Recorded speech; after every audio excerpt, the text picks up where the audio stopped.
no one that's famous podcasts from home, right? Wrong.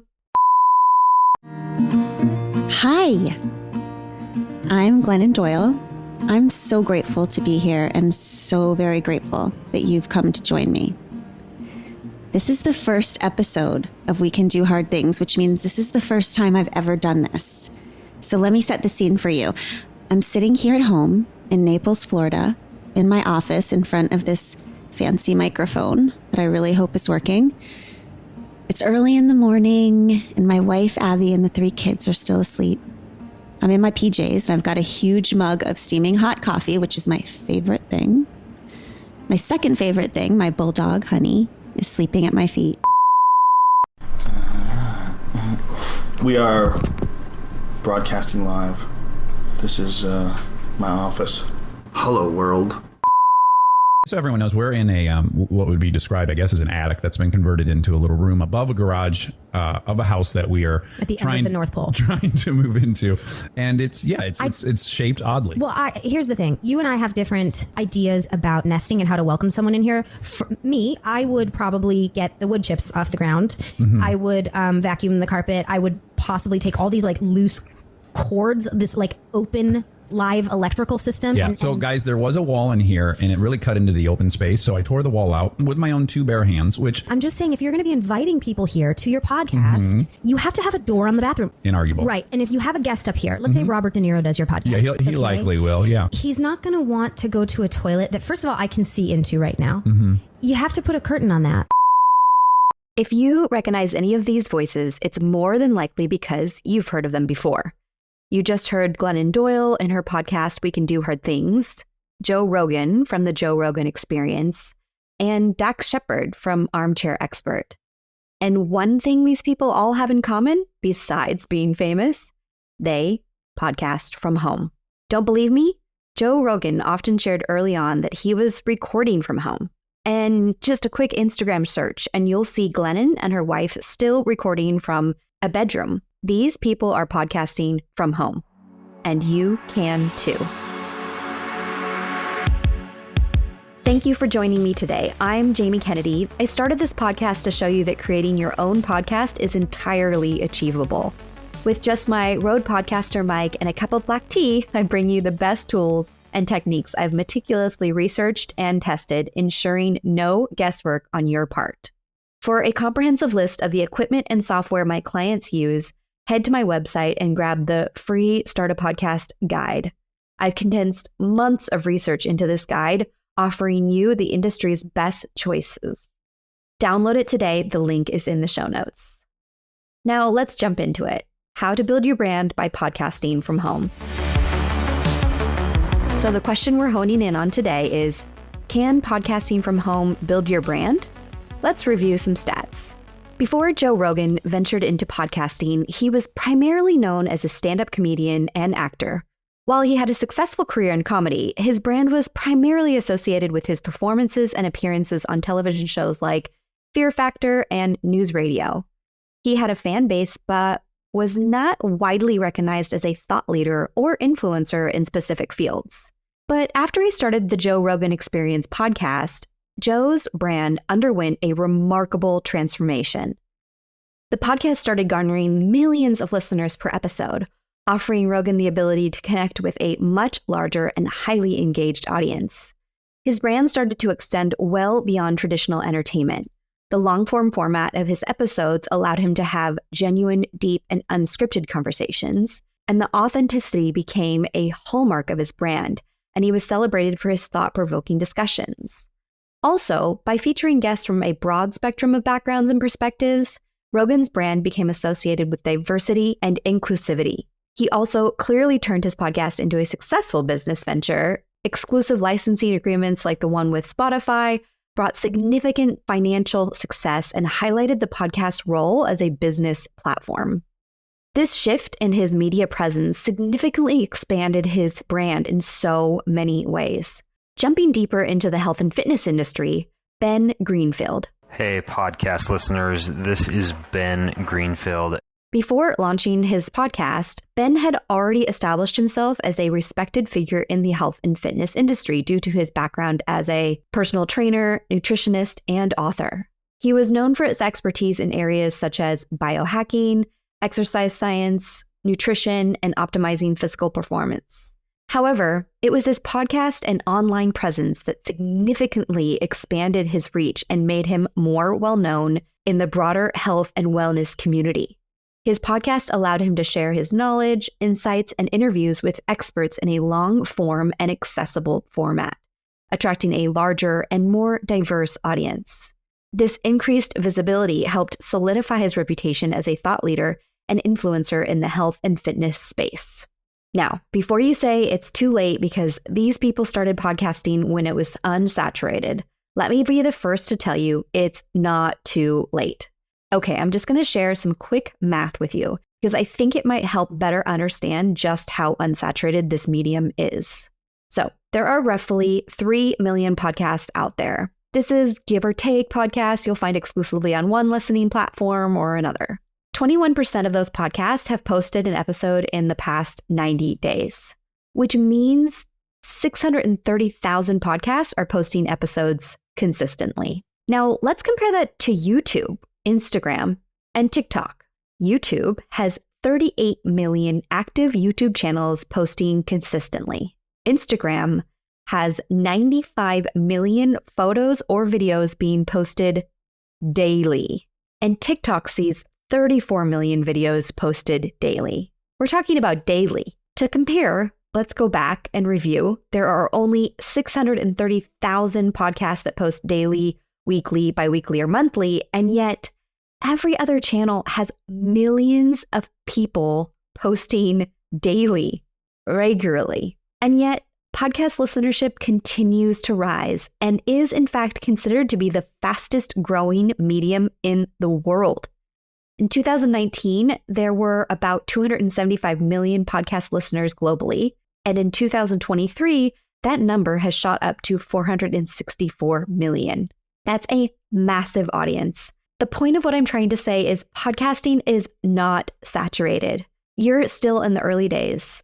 And like they say, the best time to start was 3 years ago or today. Okay, if you're like me, you're passionate about health, fitness, wellness, and you've got a ton of knowledge and experience to share. You want to help others achieve their health and wellness goals while building a brand that reflects your authentic, open-minded, and supportive self. So what is a brand, and why do you need to find ways to build it?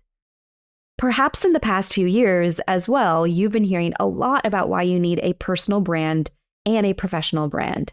I mean, what happened to the good old just being myself sort of thing? But that's beside the point. I think the reason the word brand has become such a buzzword is because with so much online presence, we now have to present ourselves in two lights, in real life and online. And let's face it, what you see online about someone tends to be the highlight reel, you know? But not only that, online, you can really highlight certain aspects of your personality. So let me give you a personal example. When I started my career, I worked at the North Face in wholesale sales. I sold jackets to Nordstrom, who then sold it to the masses. So yes, I started my career in sales. Health and fitness, absolutely, but sales. It wasn't until I was 30 that I made a career change into marketing in the health and fitness world, which has ultimately led me to teaching you how to podcast and market your podcast. But if you scroll back through my Instagram, next time you're bored, you'll see very clearly that I used to only talk about yoga and wine, both still passions of mine, and I never talked about podcasting. So someone who followed me might have thought that I was all about yoga and wine. But really, that's not true, is it? Because we are all so multifaceted. You are so multifaceted with different interests and passions and career goals and dreams. All of that is to say that our online presence becomes our brand. It becomes who people view us as and what people respect us as. Our brand is still us. It's just a more condensed version of us. I could go into the intricacies and the psychology of how confusing that must be to our psyche. But instead, let's focus on the positive aspect of online branding, because having an online presence has expanded our networking capabilities tenfold, and therefore our ability to sell online to more people has grown immensely. So let's review and identify what a personal and professional brand are, how they are related, and how you might present yourself in different aspects of your life. A professional brand is the image, reputation, and expertise that you or a professional entity cultivates and presents in a work or business context. It is how you or your business wants to be perceived within your industry or career. It includes factors like professional qualifications, work experience, skills, and industry knowledge. Professional brand is often cultivated to advance your career, attract clients or customers, and establish credibility in a specific field. And it also can help you become recognized as an expert or thought leader in your respective industry. Now, let's talk about a personal brand. A personal brand might focus on your identity outside of your professional life. It includes elements like hobbies, interests, personal values, lifestyle choices, and social interactions. Personal brand is about how you present yourself on social media, among friends and family, or in personal relationships. Building a strong personal brand can help you connect with like-minded people and build meaningful relationships in your personal life and online. It can also influence how you are perceived by your peers and how you relate in real life and online. So here's what makes podcasting so exciting. Podcasting gives you an opportunity to build both your personal and professional brand all at once. It opens doors for career opportunities, establishes trust with your target audience, helps you become recognized as an expert in your field, plus it makes you more relatable through sharing your personal stories and struggles, interests, hobbies, personal values, and lifestyle choices. So when you're podcasting, it's important to recognize that you're not only building your brand for monetization opportunities, you're also allowing people to connect with you on a personal level. That's something really special. So let's talk about what podcasting is not. It's not just about promoting your services, courses, or products. Spending your episode talking about your various offerings will not build your brand. In fact, it will deter your potential listeners. Instead, podcasting is about sharing valuable information your listeners will love. It's about sharing your expertise and bringing new thoughts, ideas, and reflections to your target audience, aka dream listeners, as you know that I love to say. And podcasts are prime for showing your expertise. After all, 75% of people tuning into podcasts want to be educated by podcasts.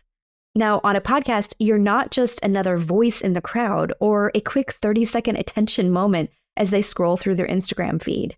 No, they're selectively choosing your episode to help them better understand a topic you or your guest are covering.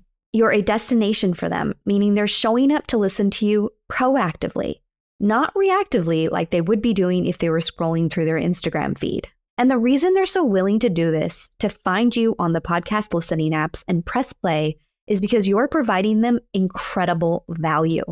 And that's the sweet spot for building your brand. Because ultimately, when you bring value to your audience grows quite fond of you. They rely on you to provide them with education in their field of interest, which just so happens to be your field of interest and study. A win-win. The reason this works so well in podcasting is because podcast listeners are highly engaged, more so than most other mediums. According to a recent study, 80% of podcast listeners listen to all or most of each episode. And we're talking podcast episodes that average 27 minutes in length. That's an incredibly captive audience for a long period of time that's eager to hear your message. Compare that to YouTube's average engagement time of 2.5 minutes, and we've got a clear winner. I think one of the things that you should take away from this message is that a video, whether it's a video podcast or a YouTube video, requires their full attention, meaning they can't multitask.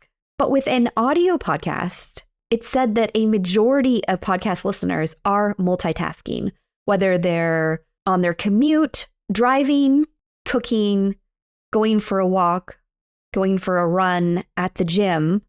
This is why audio podcasts are so highly engaged compared to many other mediums, because listeners are able to engage and enjoy the content while they're doing other things, unlike video. The key takeaway from these examples is that podcasting can be your platform to shine. Whether you're a nutrition expert, a fitness enthusiast, or a yoga instructor, you have a unique story to tell, and there's an audience waiting to hear it. Let's jump into the 5 hacks that will help you build your brand through podcasting. Hack number 1, you should embrace your quirks. I don't know about you, but I have been so embarrassed and, to be honest, a little ashamed about my quirks over the years. Some I try to hide from the world, like the fact that I am a control freak. Or some I get embarrassed about and always go home after a social event shaking my head, like the fact that I always seem to interrupt people and realize it too late. Or my weird laugh. I laugh all the time, and I totally snort, and I totally have the loudest laugh. But when I really think about it, these quirks are real. Whether someone actually has those same quirks, it's not the point. It's that these quirks, they make us all human, and that's relatable. So what are your quirks? Examples could be physical, like you always crack your knuckles, or you talk with your hands. Behavioral quirks, like always being late, or that you were super competitive. Or a mental quirk, like having a dark sense of humor, or being obsessed with a topic like Harry Potter or boy bands, both of which I can relate to at some point in my life, by the way. The point is this: figure out your quirks, write them down, print it, and laminate it. Share them when you podcast. If you love coffee, share that you always have a cup of coffee in your hand, or talk about coffee breath. I don't know. The point is, you'll know and you'll find a beautiful way to relate to your listeners that they will love. Hack number 2, go deep into your niche. You know that finding your niche is a huge thing for me. More so than any other medium, finding your podcast niche is a must. And if you need help with that, I do offer a brainstorming exercise to figure out what yours is. Specialize in a certain niche that aligns with your brand, and then work to attract dream listeners that will love your unique insights into that topic. This will set your brand apart and make you stand out, which is exactly what you want. Hack number 3, you can build your brand through associating yourself with other important brands. What this means is you should invite influential guests in your industry onto your podcast. By bringing them onto your podcast, you immediately associate your podcast with their brand. That can be huge for you. Their presence will also introduce your podcast to their audience, expanding your reach and credibility. Hack number 4, consistently and faithfully release new episodes when you tell your listeners that you will. Just this simple act of being there for your podcast listeners when they expect you to be will build respect and loyalty for you and your brand. Your listeners also feel excited to share your podcast with their friends or colleagues because they know you are someone that they can rely on too. Hack number 5, promote your podcast episodes online. In episode 10 of this podcast, I explained about the podcast marketing funnel and everywhere your podcast should be on the internet. Because it's not just the listening apps that people should find you and your brand. You can and should use social media to share your podcast episodes, engage with your audience, and create a community around your brand. If you're struggling to know where, have a listen to that episode because I think you'll find some value there. So there you have it, 5 hacks and some solid reasons why a podcast will help you build your personal and professional brand. Thank you again so much for joining me on your podcasting journey. Don't forget to subscribe, and if you enjoyed this episode, pretty please, will you leave a 5-star review? Until the next episode, keep those conversations flowing and keep being the amazing powerhouse that you are. And as always, remember to stay consistent, keep promoting that podcast of yours, and most importantly, keep it real. Happy podcasting.